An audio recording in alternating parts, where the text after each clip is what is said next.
Hi, Sharon Raji Maynard reading my book, Heeding the Cries of Your Children, number 3. Chapter 5, More. Bob's directions to the lake had been what you would expect from a lawyer, clear and concise. Rory pulled his car into the space next to Bob's and turned to Gerri. "Do you have any ideas for this meeting?" he asked. She laughed. "You called the meeting, and the rest of us are simply showing up." Then she became more serious.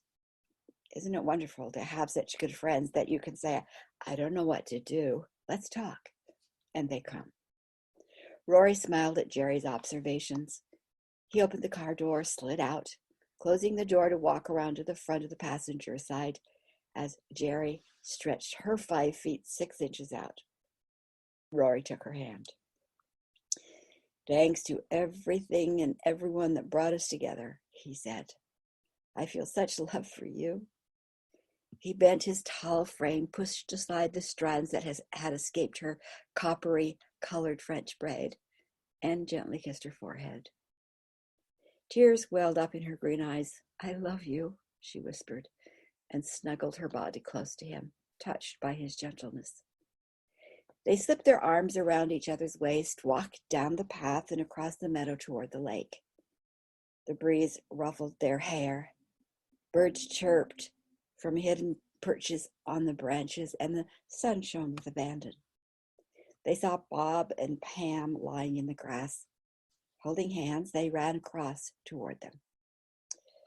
Bob and Pam sat up as Gerri and Rory approached, and soon all 4 were barefoot, sitting on the grass, and soaking in the beauty of Mother Earth.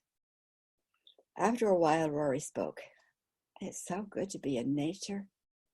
He lay on his back, relaxed into the grass, and he closed his eyes. Then he felt the edge of excitement change to doubt. He breathed deeply several times before he felt the calm again. "I have a desire to make major difference for kids," he continued. "I'm hoping that our combined focus will bring us some insight." Pam spoke up.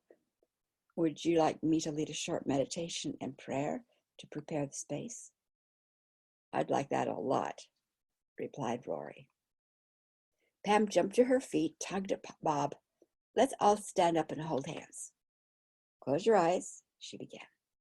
"Now, gently move your feet to open the energy paths from the soles of your feet to your energy supply deep within Mother Earth." Pam paused as they followed her lead and moved first one foot and then another. Rory felt an inner rhythm begin to move his body, and he beat the tempo with his feet. It seemed to wake up an ancient memory of a time long past. He breathed in the fragrance of the meadow, and with each exhalation he sent his thanks deep into the heart of the mother. A deep connection to the earth filled him. "Feel the rhythm moving within you," Pam continued. "Now, from an inner place of love and power, listen, and I'll speak the words for this space.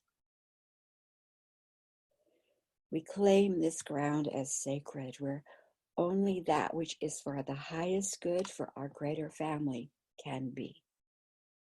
Nothing will interfere with the healing of the children." Now she moved slowly with her words. "Gently let go of each other's hands and feel the flow of stillness and move into it." She spoke each sentence slowly, giving them time to move with the images. "Sense an amazing vortex moving from deep within the Mother Earth, lifting us." Pam was silent for a minute and then continued. "Feel the sun's energy flowing around and through you. Let yourself soak in the warmth and power of Father's Son. We give thanks for the ever-present guidance and power that surrounds us and fills us. How blessed we are to have the abundance of joy from deep within our mother and the warmth and strength sent through our Father. We acknowledge the wisdom hidden within our very bones from other times, the gifts passed down to us from generation of healers. We call forth knowledge beyond human knowledge. She paused and felt sincere gratitude for those who did indeed have information that could help them dissolve that which seemed impossible. She gave her silent thanks for those unseen beings of such nobility and intelligence. Pam waited. We are here, claiming this sacred space of light, cleared of anything false. We put ourselves into greater field of intelligence and love. We move into the world that holds what is highest and best for the children. We are ready to move beyond our knowledge and expand our circle to serve and bless, and it is so. Rory turned slowly. He could feel energy moving up his back, down his arms. His chest expanded with love and gratitude. There was a silence as each of the four acknowledged the sacred space of healing. When you are ready, open your eyes and be in the beauty of this place, of this planet, Pam concluded. As Rory opened his eyes, he saw a mother duck and her two ducklings swimming toward the shore and waddle onto the grass. Obviously, they were a family at peace. A great benediction on our vision, he thought. Rory sat on the grass and looked around him. There, to his left, sat Pam, who had struggled with her demons and found ways to heal deeply. Beside her was Bob, who had shared his love of nature, of Mother Earth. And then to his right was Gerri, who had quickly become such a valuable part of his life. He was acutely aware that his dearest friends were in this circle. He had invited them, and they had come. He began. You all know my inner struggles to find ways to help people who are in pain, he began. For so long I have wanted to make deeper changes. Well, the incident last Wednesday, the 13-year-old boy at Glacier Park, 3-year-old girl, pushed me over the edge. I've noticed how our attention is fractured. Like the media, we rush to focus on a tragedy. We sensationalize, create assumptions. The neighbor says this. Did you hear? And then we all forget about the tragedy in the wake of the next media frenzy. It's voyeurism at its worst. I've asked myself many, many times, when are we going to see the bigger picture or stay with one problem long enough to find solution? Gerri paused, looked, and as Rory paused. And I've noticed mainstream media never mentions that society's systems may be contributors to the problem. It's usually one bad person or unloving family or parents who were not attentive enough. What I have found, volunteered Bob, is that there are malicious people, but they are not the norm. What we do have are some very complicated issues and problems weaving themselves together in ways that are unique to each individual and each family. When destructive or imbalanced mental symptoms surface, there seems to be no effective answer, no effective strategy. For example, I think you're right, concluded Rory. As you all know, I have a specific purpose in asking you here today. I wanted to begin to look for deeper and lasting solutions. I would like us to share everything we've learned or experienced that may be pertinent to the violence coming from and to our children. And then I want us to be willing to look beyond what we foreknow to bring in information from those with other experiences. I'm determined to make a difference. I don't know what we've talked about it, but we'll all want to keep track of the ideas and the questions. What if I act as secretary? Volunteered Gerri. Oh, thanks. That will be very helpful. Rory smiled as he turned and spoke to her. So are we ready to get going? He asked the others. Well, I am, Pam jumped in. But first, I would like to have you read the statement that brought all of us together. You know, the one that came to you at the Women's Center the night of the Glacier Park shooting. Oh, good idea, commented Gerri. Rory opened the notebook he had brought with him to read his statement. I am part of a powerful solution team for children. We work with individuals of commitment, love, and vision. We look with open, questioning minds. Our agenda is healthy, passionate, safe living for children and harmony within families. We have accomplished our goal through our courageous stand and tenacity. I call for this to be in place now. Thanks, said Pam. I want to add my commitment to that purpose. I have a lot of ideas running through my head. Shall I just jump right in? Let's just make this a brainstorming session. As ideas come, whatever they are, let's get them out. We could go back later to do left brain editing. Does that sound okay to everyone? Asked Rory. The others nodded in agreement, and then Pam opened with her ideas. What comes to me right off is that everyone feels stress, anxiety, and fear at times. When someone feels stressed, for example, it's most likely that their behavior will reflect that emotion. The same thing happens with any feeling or thought we experience, whether negative or positive. If we don't have a healthy way to express, understand, or reframe our emotions or thoughts, we are most likely to explode into behaviors that cause pain to ourselves and others. A lot of people recognize that what shows up in the physical world has its beginning in the unseen dimensions of intuition, emotions, thoughts.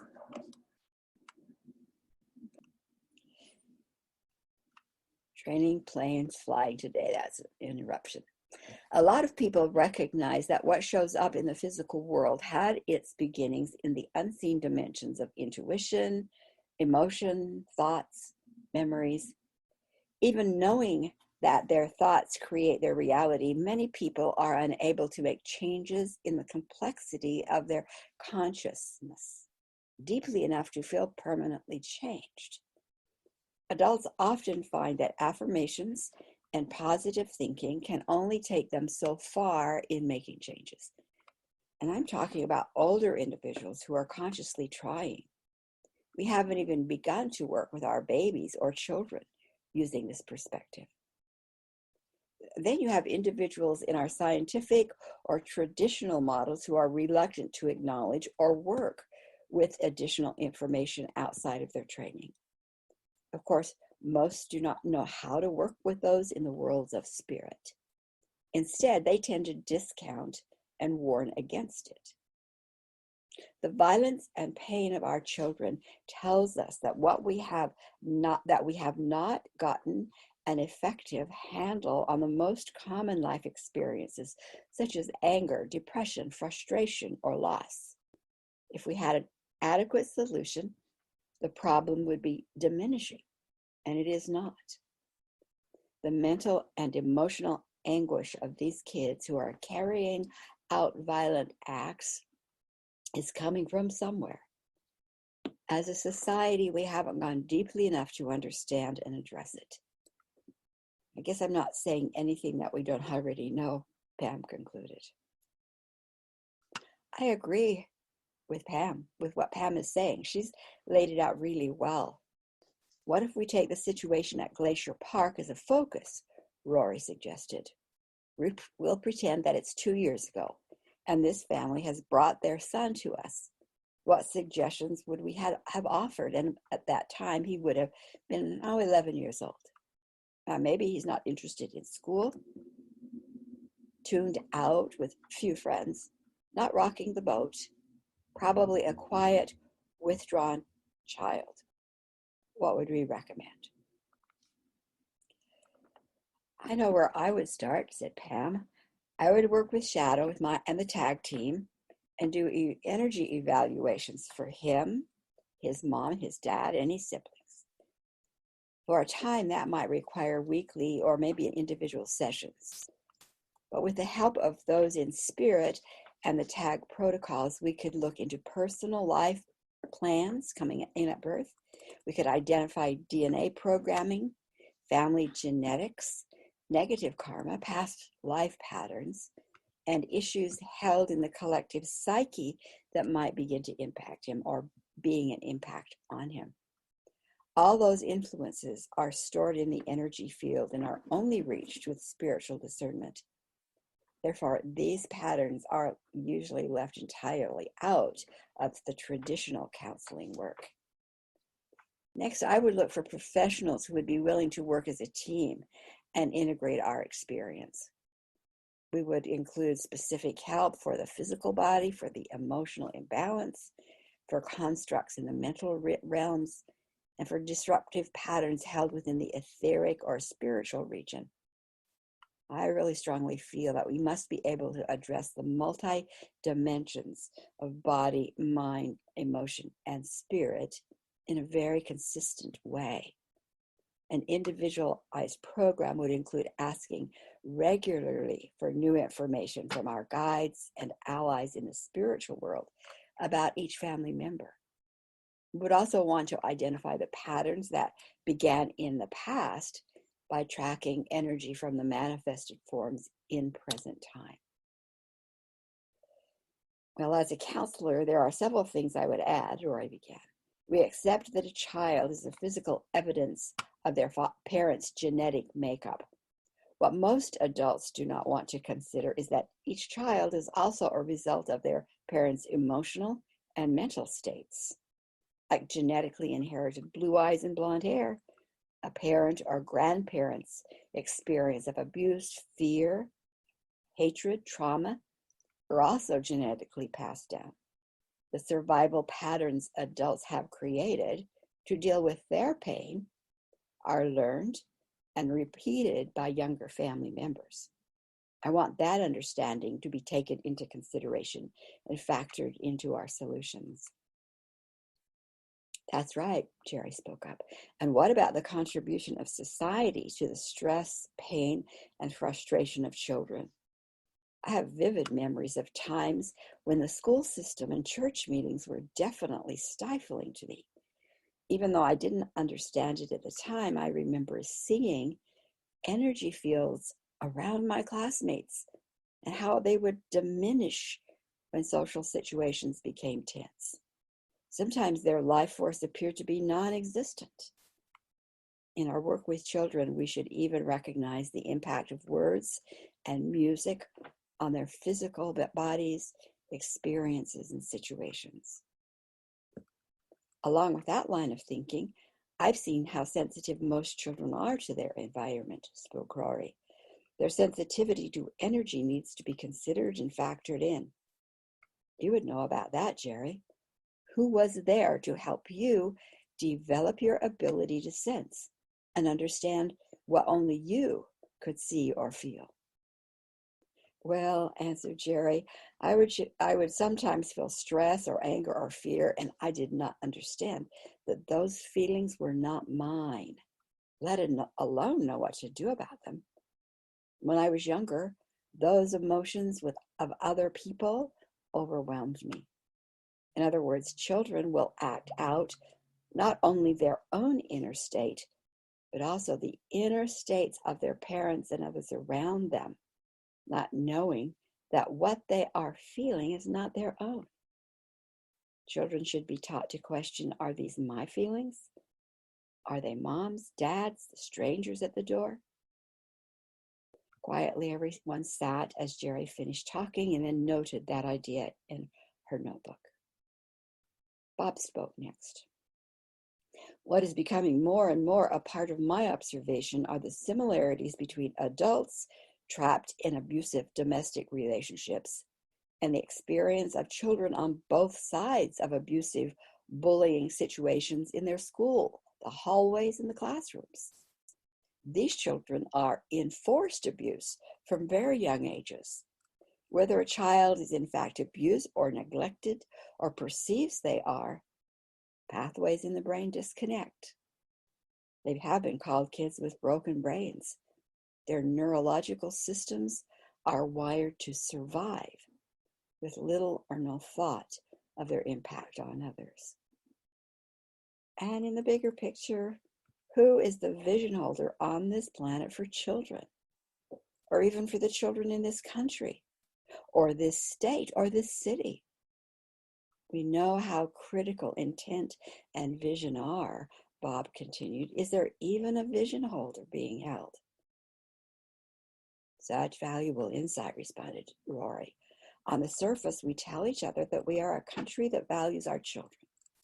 But it seems to me that there are stronger and more complicated and multiple messages being bantered around, like children are bothersome, let's not have any. What will turn kids into vicious spenders to create profit? And we also have to ask what agendas are in place that allows children to go to bed hungry or to be used for sex and voyeurism. He paused and then continued. Children are property. Children are bad. Children who ask a question are troublemakers. A quiet and compliant child is a good child, even when it's not in the child's best interest. Yeah, unless one day that quiet child walks over to his backpack and pulls out a gun, interrupted Bob. Exactly, Rory agreed. What about the one that says, my child will be perfect? Gerri spoke up. Well, that usually means be good and I will love you. Be different and you are not mine, said Pam. Right, agreed Rory. And also we expect a child to be an empty slate until we mold, train, teach, suggest, and approve of them. The concept that parents, teachers, and authorities know everything and that children are only what society makes them is pretty prevalent. Just a minute, said Gerri, I want to catch up. I'm just finishing. We need a vision holder and a healing of old beliefs about children, families, and priorities, she continued. Everybody paused, soaking in the colors and the sounds around them. Ready? Bob asked Gerri. She nodded her head. Something is missing in the equation that a child is nothing until we teach them, Bob added. A child is not a lump of fresh clay with no previous imprints. Pam jumped in. I find that each individual brings into this life a big package of patterns, plans, unfinished business, hopes, dreams for further growth. That is what is held in the life plan. Some of what we bring in is negative. By negative, I mean unresolved energies of anger, fear, abuse, hopelessness, revenge, etc. Any of those imprints can begin manifesting very early in life. I think it's the parents' responsibility to know what old patterns exist, not only within their children, but also within themselves. And the unresolved patterns of the parents have an impact on their child. Yes, a big part of the dynamic is whether mom and dad have addressed and eliminated their negative patterns. If not, they won't see a need or a way to help their children. Now, that's when parents feel like they are the victim of this little person they call son or daughter, Rory added. I will make a note that to heal the child, adults must address and heal their traumatized and pained inner patterns, interjected Gerri. There was a pause in their conversation. Gerri glanced over at Rory and smiled. You have started a good thing, she wanted to say. One thing I would add to any work with kids is time with nature. It could be in the form of learning camping skills, listening to the voices of the trees, rocks, and water, tribal traditions, teachings. There are also great avenues to use Mother Earth to connect children to themselves, said Bob. I've used physical challenge courses with some of my clients and loved the result, added Rory. These physical activities seem to be very important for children who have been abused or neglected. Trauma disrupts pathways, leaving the brain hardwired to patterns such as survival, self-focus, disassociation, and mistrust of bonding. Current research is showing the ability of physical movement, similar to those done in the first 2 to 3 years of life, to rebuild strong neural pathways in the brain. Pam spoke. Definitely. A significant factor that needs to be understood is that a baby's brain is unorganized at birth. Beginning in infancy, as the baby turns over, pulls onto the belly, creeps, crawls, and then walks, their brain naturally creates pathways. Even the infant's eyes stretch and search, and all of that movement organizes the brain. The connections between the two hemispheres provide access to retrieving the immense amount of new information for the child. These pathways make the information a child or baby picks up usable, even automatic. The etheric patterns that children bring to this life, as well as the behaviors of those around them, including observation and early social training, is what the brain accepts as the foundation for its automatic responses. Some call these family or community concepts the tribal mind. Skipping those stages or experiencing trauma or neglect can cause distorted pathways, which cause crippling behaviors. These children have been called children with broken brains, like we said. They're like cars firing on fewer cylinders than normal. These breaks in the information flow and automatic responses are hidden within the mental or emotional regions until they show up as a child grows. Then they appear hardwired for dysfunctional behaviors and attitudes. And so activities with specific physical movements to rebalance and organize the brain, as well as sessions to release cellular trauma and strong emotions, would be critical pieces, concluded Pam.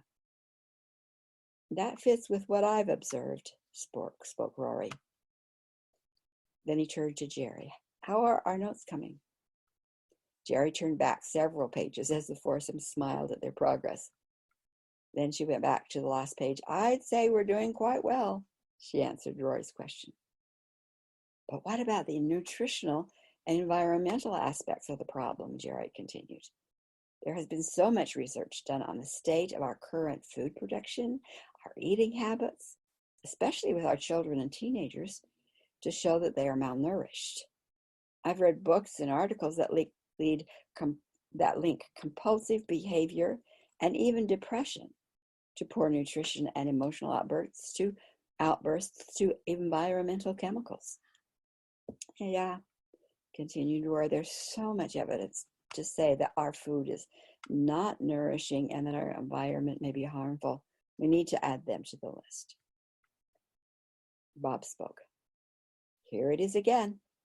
We as a nation claim to love our children, and yet we continue to allow them to suffer rather than explore and do whatever it takes to keep profits and dictating to other countries.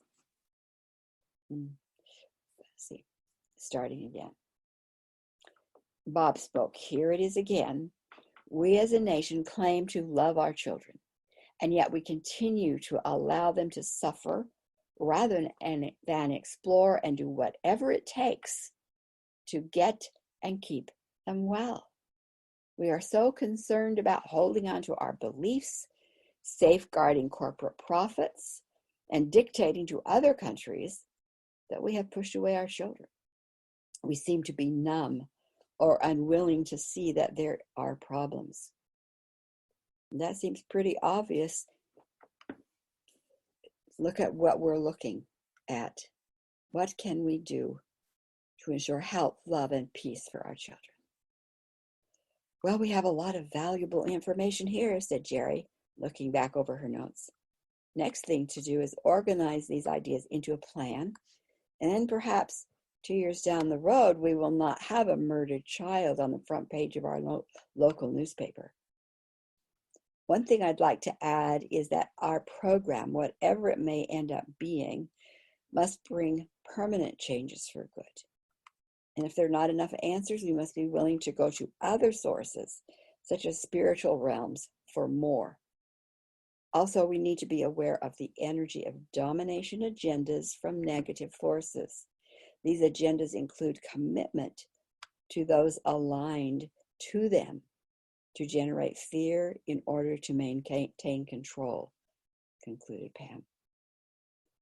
They sat quietly. The wind blew through the leaves on the trees. The sun had moved behind a cloud.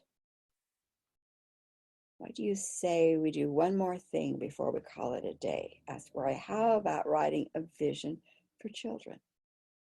I think it's necessary, replied Bob. Pam and Gerri nodded their approval. They all shared their thoughts until Gerri continued to take notes. After writing their ideas, reading the suggestions, crossing out and rewriting, Gerri read,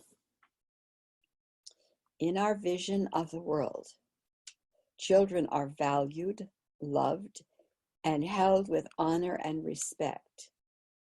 All adults, whether parent or not, have maturity and nobility of character that supports empowered guidance of a child's maturation and wellness. All cultures give each child the foundation of universal principles, encouragement for curiosity, support for self-responsibility, and awareness of identity. Love and discernment are the basis of our environment of safety, wisdom, and joy. After a moment, Bob said, when you look at that statement and think of the interactions within our present society, it is clear that we are an immature society of compulsive, addictive adults. You can see it in the way adults feel their needs, avoid their pain, blame others for problems, and continue to remain narrow and limited in their views. The mentality creates a sense of being victimized by life. These are not marks of a spiritual, mature, and emotional society. It's as if each adult is a mass of wounded inner children. Is it any wonder that our offspring are crying out their panic about being so alone in this crazy world? I wonder if our babies are worried when they see the compromised situations in which they will be born. Children may be little, but during those early years, they have a great sensitivity to frequencies around them and remembrance of something better. That brings up another point, said Pam. There has been a definite energetic shift in the way children experience themselves and their lives. Several years ago, the energies around newborns indicated stronger clarity of something greater than the physical realm. As those children grew, they reported feeling huge discrepancies between what was in their families, in their communities, compared to their own inner remembering. These children have labels such as indigo children. We have to add that information to the list and factor it into our plan. Gerri wrote it down. Well, it is clear that the starting point for change is with a clear statement, strong statement of intent. Otherwise, we have no energy from which a transformation can occur, added Rory. We need to remember that because there is so much scattered energy on the planet relating to children, our statement will need to be regularly energized to build the strength and powerful focus we want. Yes, as we know, there are those whose intentions are to control, and they use divisiveness and deceit for that end. I would suggest that understanding this energy influence, we commit to anchor our vision with tenacity and determination. Well, I'm willing, but what about transmuting the negative energy, the pain generated around children throughout all ages of the earth? Asked Gerri. That's a good point, said Pam. Holding the vision through meditation and prayer will anchor the new vision and may set up what appears to be a clash between the old and the new. We have to include the intent to release the old. You're right, Gerri agreed.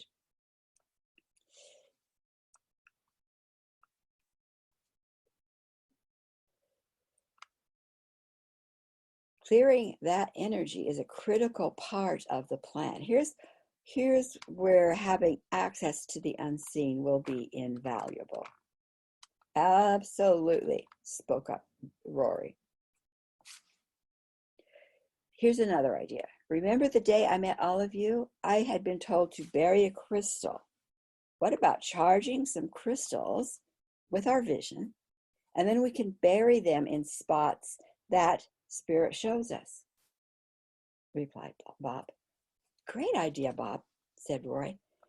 Then taking a deep breath, whoa, I think we've done enough for today. Let's stop and just enjoy this place. Just one more thing I think we need to remember, spoke up Pam. The others looked up and waited. By universal law, energy vibrations slow in response to imprints or patterns in the life force field, whether one is conscious of those patterns or not. Those imprints are like seeds that manifest or grow into more and more solid forms. Therefore, the pain and violence of children must have its roots in imprints held in unseen dimensions. The various forms of violence we see today will continue to manifest until the imprints, the seeds, the roots, deep, are eradicated. That means we can expect greater violence until the beginning concept at the core, the cause, is removed, allowing that form to crumble and to be transformed. The gentle breeze rippled the pond as they contemplated the impact of her statement. Well, Gerri, said Rory solemnly, I'm ready to listen and go deep. How about we call this the Children's Project? The others nodded their agreement. I have it, said Gerri. So be it, affirmed Pam. Bob grabbed Pam's hand. Let's go for a walk. I'd like to stretch my legs. Pam smiled as he pulled her to her feet. Whoa, he halted. She halted him. What about shoes? Let's just carry them. There's a great little beach at the end of the pond, and you can scrunch your toes in the sand, said Bob with a smile. Later that day, Rory snuggled Gerri close. She fit so comfortably with her back against him. He was too energized to sleep. He held her close, watched the stars through the window of their new home. It's always so good to be with Pam and Bob. Gerri's words brought him back from some faraway place. He responded. I wonder when he's going to ask Pam to marry him. Or she ask him, laughed Gerri. That would be just as likely. They're a great couple. So are we, he said as he nibbled her ear. They lay in silence, holding hands, heart touching heart, with no need for words. I'm so excited to put together a plan from our conversations today, said Rory. Gerri agreed as she turned, reached up and softly touched her finger to his lips. Their eyes met, and they held each other close. Sometimes our bodies get in the way, said Gerri. I'd like to melt right into you. She felt like one body was too confining a space to hold all of her joy. closed her eyes and breathed in the love she felt. I'm so happy, so content, so lucky that I could explode, she thought with a giggle. Her coming together with Rory demanded a celebration and a continuance of life. Her soul had called out to a new life, to invite a new life to them. Their desire for a baby was a deep part of their marriage. Whether she had known the moment she conceived or only imagined it didn't matter. That new baby growing inside of her body expressed their love. Gerri knew that this was the moment to tell Rory. So she kissed his face and shared the news. Rory sat up, overjoyed. He was going to be a parent, a father. He was thrilled.